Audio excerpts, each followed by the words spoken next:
Assalamualaikum warahmatullahi wabarakatuh. Kami dari kelompok 4 ingin mempresentasikan hasil diskusi kami yaitu mengenakan BNC dan kesebangunan. Saya sebagai moderator Hersya Mandasaragi. Saya Sela Angelika sebagai pemateri. Saya Desa Lubis. Saya Santas Tanggang. Baik, materi pertama akan dibawakan oleh Saudari Dea. Untuk Saudari Dea, dipersilakan. Saya akan menjelaskan tentang pengertian kongruensi dan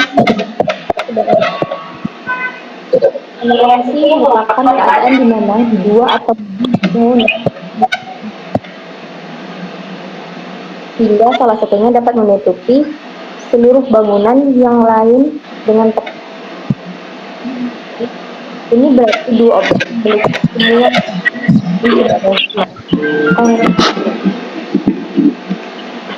antara dua hal seperti dua orang yang memiliki smartphone dengan tipe kongruen. Lalu selanjutnya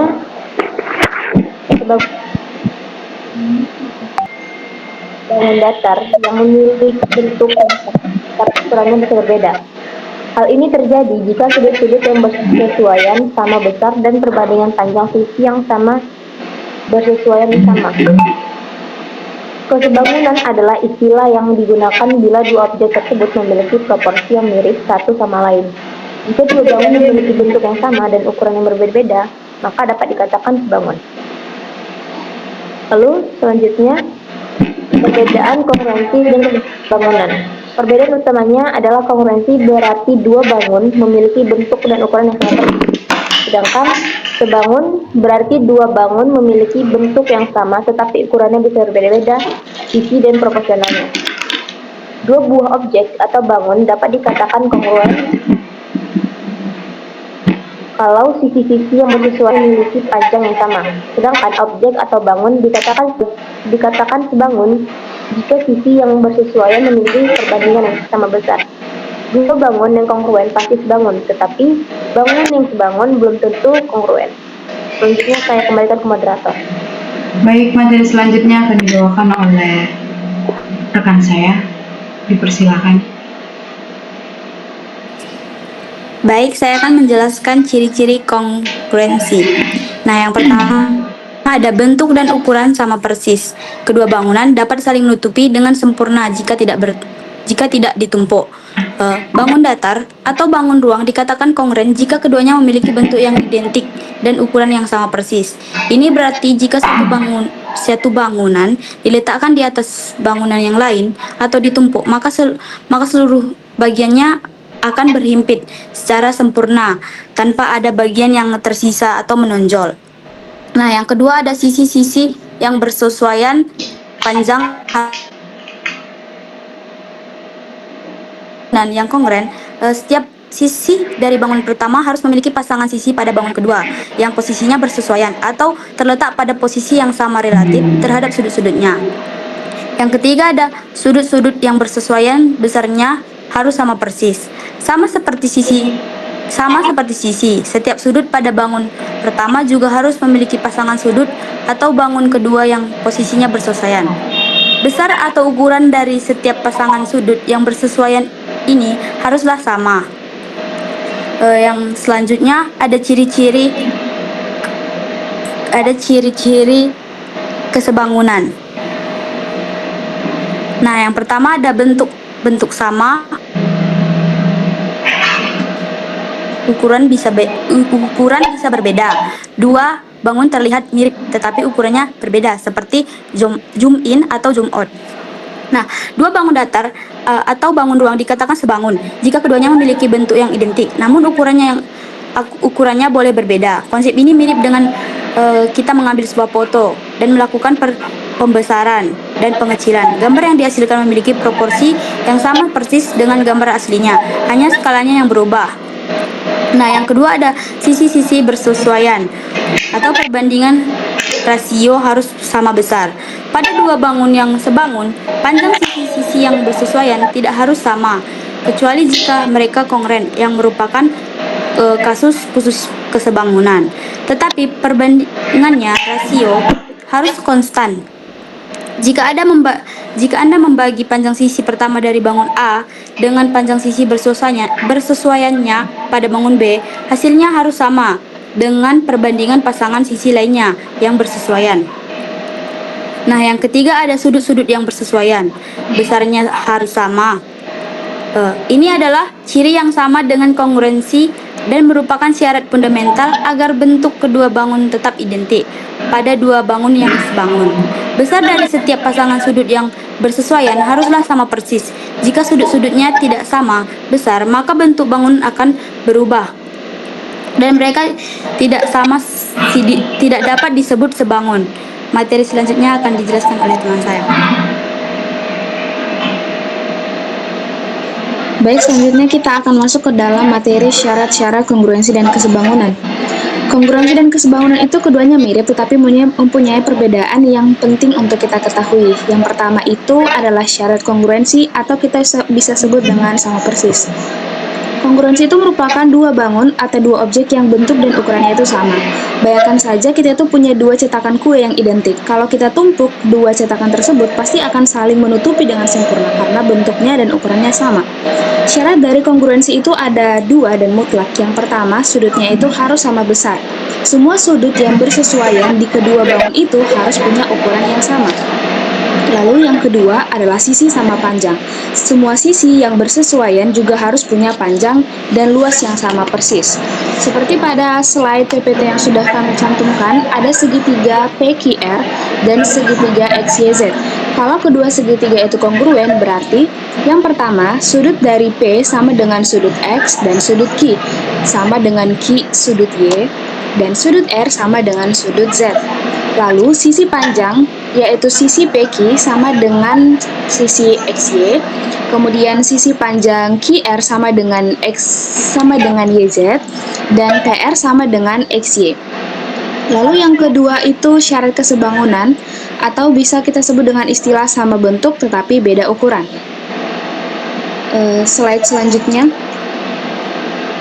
Nah, kalau kesebangunan itu setidaknya ada perbedaan sedikit. Artinya, dua bangun punya bentuk yang sama tetapi ukurannya itu bisa berbeda. Kita tuh bisa memikirkan salah satu foto yang jika kita zoom in atau zoom out foto di dalam ponsel tersebut, bentuknya itu akan tetap sama tetapi ukurannya akan berbeda. Nah, adapun syarat dari kesebangunan yaitu yang pertama, sudutnya itu sama besar. Sama seperti kongruensi, semua sudut yang bersesuaian itu harus punya ukuran yang sama. Lalu syarat yang kedua, sisinya itu proporsional. Sisi-sisi yang bersesuaian tidak harus sama panjang, tetapi perbandingannya itu rasio atau harus sama besar. Nah, di slide juga sudah kami cantumkan ada segitiga kecil yaitu STU dengan mempunyai sisi sebesar 3 cm dan segitiga besar yaitu segitiga ABC dengan sisi 6 cm. Sudut yang sama walaupun ukurannya berbeda yaitu bisa kita lihat dari sudut S sama dengan sudut A, sudut T sama dengan sudut B, sudut U sama dengan sudut C. Kemudian dengan sisi yang proporsional yaitu kalau kita bandingkan maka sisinya itu sama perbandingannya atau sama rasionya. Contohnya, sudut ST dibanding dengan AB itu sama dengan 3:6, artinya itu sama dengan 1/2. Demikian juga dengan sisi TU dan BC. Jika kita bandingkan maka ukurannya 3:6 sama juga dengan setengah. Karena semua perbandingannya sama yaitu setengah, maka segitiga ABC itu sebangun dengan segitiga STU. Demikian pemaparan materi saya berikan kepada teman selanjutnya.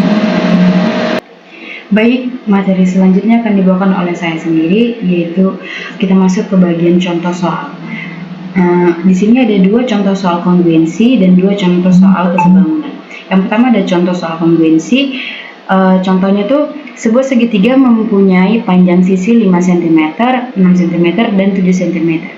Kemudian di sisi lain, segitiga lain mempunyai panjang sisi yang sama, yaitu 5 cm, 6 cm, dan 7 cm. Pertanyaannya, apakah kedua segitiga tersebut kongruen? Mengapa? Nah, jadi jawabannya itu kedua segitiga itu yaitu kongruen karena memiliki sisi yang sama panjangnya, yaitu 5 cm, 6 cm, dan 7 cm. Seperti yang sudah dipaparkan oleh rekan saya, bahwa kongruensi itu yaitu memiliki sisi dan panjangnya sama. Lalu ada contoh soal yang kedua. Pada gambar di bawah ini, segitiga ABC kongruen dengan segitiga DEF. Panjang EF adalah, nah, yang sudah kita ketahui bahwa segitiga ABC itu sama dengan segitiga DEF. Maka pasangan sisi yang sama panjang adalah AB sama dengan DF, yaitu panjangnya 5 cm, kemudian AC sama dengan DE, panjangnya 6 cm, kemudian BC dan EF sama dengan 7 cm. Jadi panjang EF adalah sama dengan panjang BC, yaitu 7 cm. Selanjutnya ada contoh soal kesebangunan. Contoh soal kesebangunan yang pertama yaitu sebuah segitiga kecil memiliki panjang sisi 3 cm, 4 cm, dan 5 cm. Segitiga besar memiliki panjang sisi 6 cm, 8 cm, dan 10 cm. Pertanyaannya, apakah kedua segitiga tersebut sebangun? Nah, jawabannya itu ya, kedua segitiga itu sebangun karena memiliki perbandingan sisinya yang sama, yaitu 6:3 sama dengan 8:4, kemudian ada 10:5 sama dengan 2. Jadi kedua segitiga itu sebangun. Selanjutnya ada contoh soal kesebangunan yang kedua. Tiang bendera setinggi 9 meter menimbulkan bayangan sepanjang 6 meter.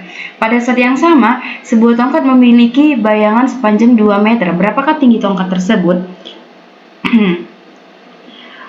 Oke, jadi tinggi tiangnya yang 9 meter kita bagi dengan 6 meter, yaitu 9/6 sama dengan, nah kita anggap tinggi tongkat itu kita beri lambang T untuk tinggi dari si tongkat tersebut, kemudian T/2. Jadi 9/6 itu kan 1/5, kemudian kita kalikan 1/5 dikali 2 sama dengan 3 meter. Jadi tinggi bayangan dari tongkat tersebut yaitu 3 meter. Sekian pemaparan materi dari kelompok kami. Jika teman-teman memiliki pertanyaan, kami persilahkan di kolom komentar YouTube kami. Terima kasih.